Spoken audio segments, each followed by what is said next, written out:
PR untuk mengisi kepercayaan publik. Akhir-akhir ini banyak orang datang ke tempat bencana, tetapi bukan meningkatkan kepercayaan, tapi meninggikan sinisme. Betul nggak, Saudara? Kita sedang mengalami krisis atas kepercayaan itu. Kali ini Anies memberikan sindiran dan kritikan tajam kepada para pejabat yang pencitraan, teman-teman. Yuk kita simak video berikut. Pernyataan Anies Baswedan yang mengatakan bahwa saat ini kita itu sedang menghadapi krisis kepercayaan publik yang cukup luar biasa terhadap para pejabat. Anies Baswedan itu biasanya kritikannya halus, kritikannya itu tidak tutup poin, kritikannya itu tidak menyebut apakah dia pejabat tertentu. Anies juga tidak pernah menyebut nama. Kira-kira siapa pihak-pihak yang sangat layak untuk dikoreksi dan dievaluasi itu. Seperti ketika Anies mengatakan banyak orang-orang datang ke bencana tapi mendapatkan nyinyiran dan yang didapatkan itu adalah sinisme. Justru yang didapatkan itu adalah kritikan, justru yang didapatkan itu adalah serangan-serangan yang itu sebagai salah satu bentuk bahwa publik mulai tidak percaya kepada orang-orang yang berdatangan ke tempat bencana. Dan pada saat yang bersamaan, kata Anies Baswedan, ini tentu menjadi PR yang secara terbuka untuk diisi dan secara perlahan sudah mulai muncul. Warga negara biasa, dia secara ikhlas, secara jujur dan secara terbuka, di mana seruan-seruannya itu untuk bekerja dan membantu Sumatera mendapatkan respon yang cukup positif. Orang-orang baru ini adalah warga negara biasa, dia bukan pejabat, dia bukan yang punya tanda tangan untuk menggelontorkan anggaran, dia juga bukan menjadi bagian dari kekuasaan hari ini, dia tidak punya kantor, tapi ajakan-ajakannya untuk bahu-membahu membangun dan membantu saudara-saudara yang ada di Sumatera itu mendapatkan respon yang cukup positif. Itulah yang saya sebut sebagai salah satu isu politik yang cukup menarik, karena sekalipun Anies Baswedan misalnya tidak pernah menyebutkan orang yang sering datang ke tempat bencana mendapatkan sinisme itu adalah pejabat, tapi kalau membaca intonasinya, kalau membaca banding-bandingannya, saya kira Anies sepertinya ingin menyasar pejabat-pejabat yang otoritatif terkait dengan upaya untuk menanggulangi bencana itu tidak mendapatkan kepercayaan yang cukup publik. Coba kita cek, Anies Baswedan mengatakan bahwa banyak orang-orang yang berdatangan ke tempat bencana tapi tidak mendapatkan kepercayaan publik, tapi justru mendapatkan sinisme. Sementara pada saat yang bersamaan, kata Anies Baswedan itu mulai muncul warga negara biasa, dia bukan pejabat, dia tidak punya kantor, dia tidak punya kewenangan untuk menggelontorkan dana, tapi seruannya untuk membantu Sumatera mendapatkan respon yang cukup politik, mendapatkan respon yang cukup luar biasa. Maksud saya itu artinya apa? Anies ingin mengatakan bahwa orang-orang yang berdatangan ke tempat bencana adalah mereka pejabat-pejabat publik, pejabat-pejabat pemerintahan yang kita saksikan secara perlahan adalah mereka yang selama ini dinilai punya tanggung jawab terkait dengan upaya untuk menyelesaikan persoalan yang ada di Sumatera akibat korban banjir dan longsor Aceh, Sumut, dan Sumbar. Jadi itulah yang saya sebut ini adalah menjadi ciri khas dari Anies Baswedan ketika ingin mengkritik pemerintah menggunakan frasa-frasa yang tidak direct, tidak pernah mention nama, tapi sebentuk sindiran-sindiran bahwa sebenarnya secara tidak langsung Anies ingin mengatakan bahwa orang-orang yang datang ke tempat bencana tidak mendapatkan kepercayaan tapi justru sinisme.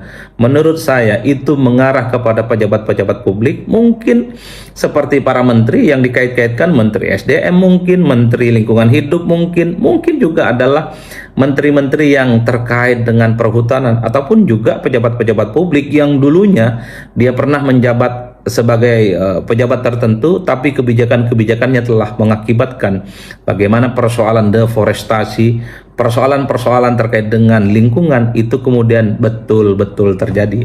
Itulah yang saya sebutkan belakangan ini pernyataan Anies Baswedan yang disampaikan dalam kuliah umum di Taman Ismail Marzuki hari Minggu yang lalu, di mana dalam kuliah umum ini bertajuk soal turun tangan festival 2025 memang didesain bagaimana berupaya untuk mengumpulkan donasi sebagai kontribusi ya membantu sahabat dan kawan-kawan yang terdampak banjir dan longsor yang ada di Sumatera. Jadi itulah yang saya sebut sebagai faktor yang pertama. Ini adalah kritikan tajam yang sepertinya disampaikan oleh Anies Baswedan kepada orang-orang yang datang ke bencana. Saya sebut orang-orang yang datang ke bencana itu ya adalah para pejabat tentu saja, bukan warga negara biasa yang mungkin menurut Anies adalah pihak-pihak yang mendapatkan sinisme, bulian, dan mungkin cemooh-cemooh yang tidak berkesudahan hingga saat ini. Dan bahkan kalau kita mau tafsirkan lebih luas, bukan hanya soal pejabat-pejabat yang itu mendapatkan bulian, mungkin juga pernyataan Anies ini ingin menyasar kepada pemerintah, ingin menyasar kepada kekuasaan yang dalam banyak hal aksinya itu mungkin dianggap sangat lambat dan tidak terlampau memberikan jawaban apapun. Sementara Anies Baswedan memiliki kalimat yang cukup bersayap. Kata Anies, justru muncul orang-orang baru, bukan pejabat, bukan orang yang punya tanda tangan untuk menggelontorkan dana, tapi ajakannya untuk membantu Sumatera itu mendapatkan respon yang cukup luar biasa. Itulah yang saya sebut mengapa pernyataan Anies Baswedan ini menjadi penting untuk didiskusikan, karena sepertinya Anies ingin mengkritik pejabat-pejabat yang datang ke tempat bencana tidak mendapatkan respon positif, tapi justru mendapatkan cemooh dan sinisme. Itu yang pertama. Nah, yang kedua, ya kalau kita mau jujur, sebenarnya kalau kita aktif di media. Halo teman-teman, berjumpa bersama saya di Politik Dangi. Ya, teman-teman, para pejabat itu biasanya melakukan pencitraan, melakukan hal-hal yang di luar nalar ya. Kenapa? Ketika terjadi sesuatu ya, misalnya ada bencana, ada hal apapun teman-teman ya, biasanya para pejabat itu pasti melakukan atau terjun ke lapangan ya, dan itu dianggap oleh netizen pencitraan teman-teman, karena memang mereka melakukannya sangat-sangat di luar kebiasaan orang banyak ya. Ya, salah satunya ada salah satu pejabat lah ya teman-teman yang mengangkat beras ya. Padahal orang di sekitarnya itu tidak ada yang mengangkat juga, hanya dia sendiri ya. Bahkan berasnya cuma 5 kilo teman-teman. Dan padahal ada ajudannya dan sebagainya ya. Dan itulah yang membuat Anies itu geram ya. Dan Anies selalu melontarkan kritikan-kritikan tajam kepada para pejabat atau pemerintah teman-teman yang lalai ya, yang programnya tidak sesuai, sehingga Anies selalu memberikan kritikan tajam. Nah, Anies ini adalah mengambil sikap sebagai oposisi teman-teman setelah kalah di Pilpres kemarin. Dan ini sangat bagus juga karena menjadi orang yang menyuarakan aspirasi masyarakat ya kan. Walaupun beliau bukan partai politik, beliau belum punya partai politik, namun beliau menyuarakan apa yang menjadi kehendak rakyat teman-teman. Dan kalau kita melihat bagaimana Anies juga menyorot tentang 19 juta lapangan pekerjaan yang hingga kini belum terrealisasi ya. Bahkan bagaimana hutang negara yang selalu disorot oleh Anies Baswedan juga teman-teman, ini menjadi agenda kritikan Anies.